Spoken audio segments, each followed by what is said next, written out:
Welcome to Plodcast, episode 80. Thanks for joining us. You're commuting, right? And you could be listening to music. You could be listening to an edifying book, but no, you decided to listen to this podcast.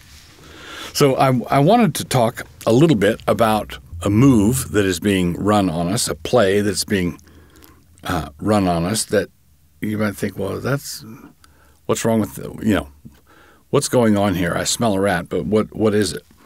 I want to talk about the problem of consent. The problem of consent as a measuring rod for what constitutes licit or legitimate sexual activity.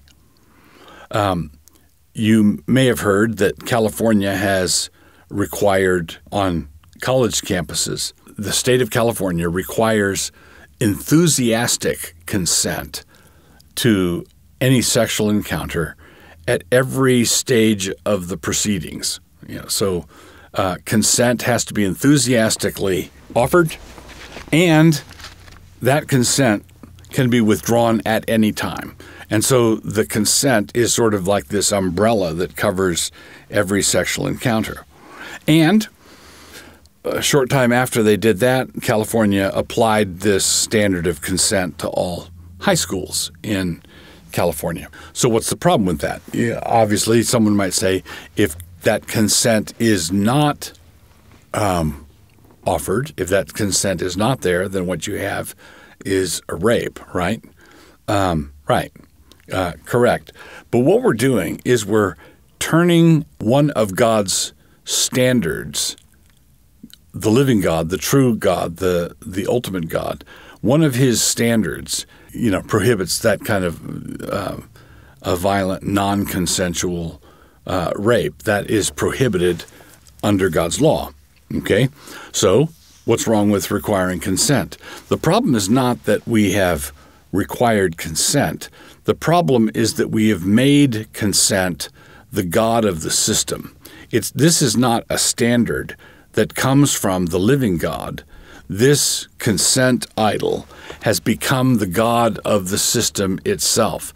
Consent is the God because consent can authorize anything. Consent can be good with anything. And you can see this by in the fact that California applied this to high schools. When we talk about consent, one of the things that should come up in our discussion is an awareness of the age of consent.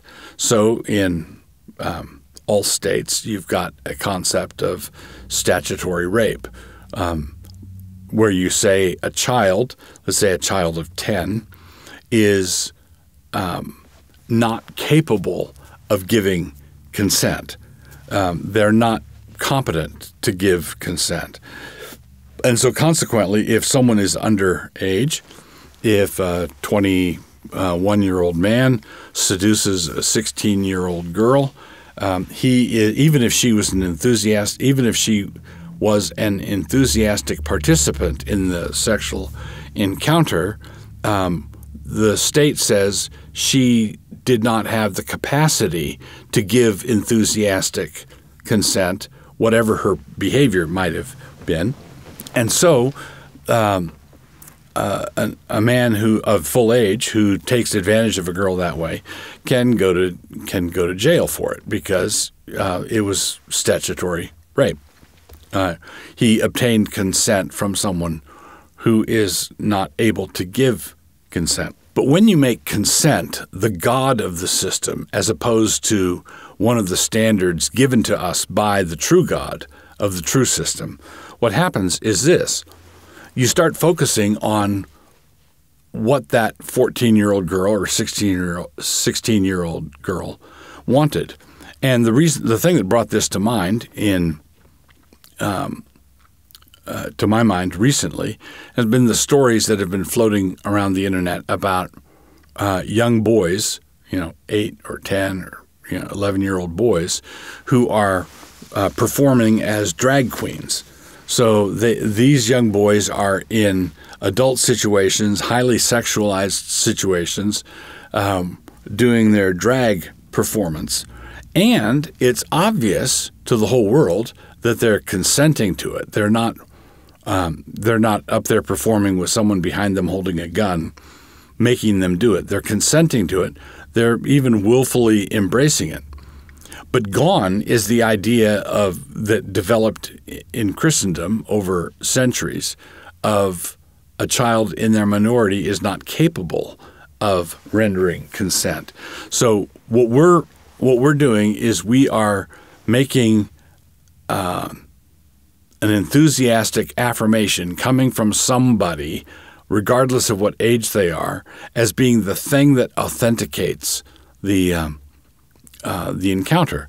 And so if a 10-year-old can consent to be a drag queen, then why can't a 10-year-old consent to have a man at the bar take him home? Why can't he consent to that? Well, in order to answer the question, you have to what? You have to open your Bibles. You have to say, is there a God over all this? Does God care how we live? Does God have an opinion on this? And the answer is yes, he does. So consent is an element of a biblical worldview, but it is not the God of that biblical worldview.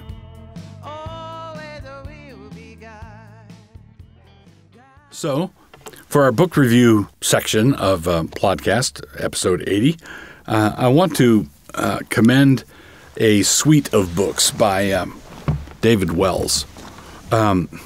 David Wells has written a number of things that are good and edifying, but they're the project that occupied him over the last decade or more has resulted in a number of books that they're dense, tightly reasoned, packed with theological analysis, but they're the kind of book that every one of them, when I've finished with the book or when I'm in the course of reading the book, I want to close the cover of the book and go to war. These books are great. The books are they're part of a sustained intellectual project on the part of Wells, and the books are Whatever Happened to Truth. There's God in the Wasteland, Losing Our Virtue, Above All Earthly Powers, The Courage to be Protestant, and God in the Whirlwind. I would venture to say that Wells's main adversary is the postmodern squish that's going on all around us. These books are just if a pastor wants to grow a backbone, these are great books to do it with. Why are the backbones of so many men eroding? Why is it so hard? Why is it so difficult? Whatever Happened to Truth, God in the Wasteland, Losing Our Virtue, Above All Earthly Powers, The Courage to be Protestant, and God in the Whirlwind. If you want a project for 2019, if you want to work your way through some books that will put some steel in your soul, that will explain why so few people have any steel in their soul, why this is so difficult. No, these are the books for you. I think that, and don't expect, it's not like a coach, a football coach at halftime rallying his players by a rah-rah speech. It's not that kind of thing. This is detailed, sustained analysis, and I think that there's an entire theological education that's wrapped up in these books. They're just a wonderful package.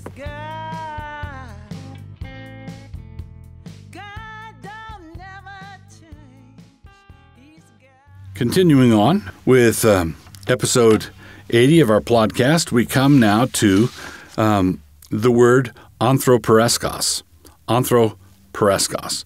This word is used twice in the New Testament. By the way, this is our hamartiology section, if you didn't pick up on that.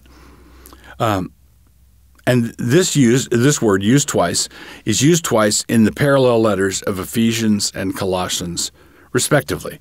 The word is translated as men-pleaser and refers to the lout who can be prevailed upon to work diligently only when the boss is watching. So, servants are told to work obediently with fear and trembling, quote, not with eye service as men-pleasers, there's our word, as men-pleasers, but as the servants of Christ, doing the will of God from the heart. Ephesians 6:6. Paul says the same thing to the Christian slaves at Colossae. They were to obey in all things, quote, not with eye service as men-pleasers, in Colossians 3:22.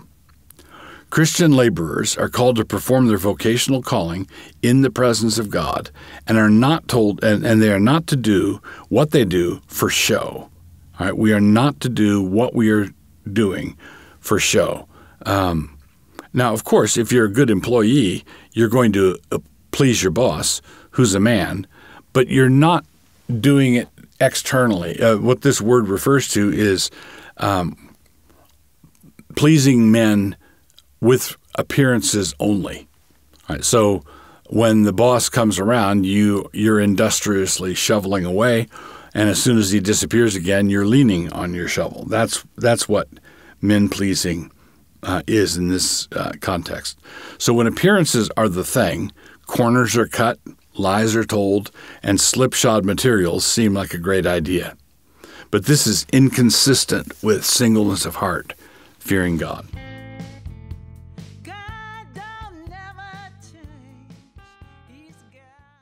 You've spent a pleasant half hour with Plodcast proprietor Douglas Wilson. This podcast is produced by Canon Press. Please take a moment to subscribe to the Plodcast on your favorite listening platform.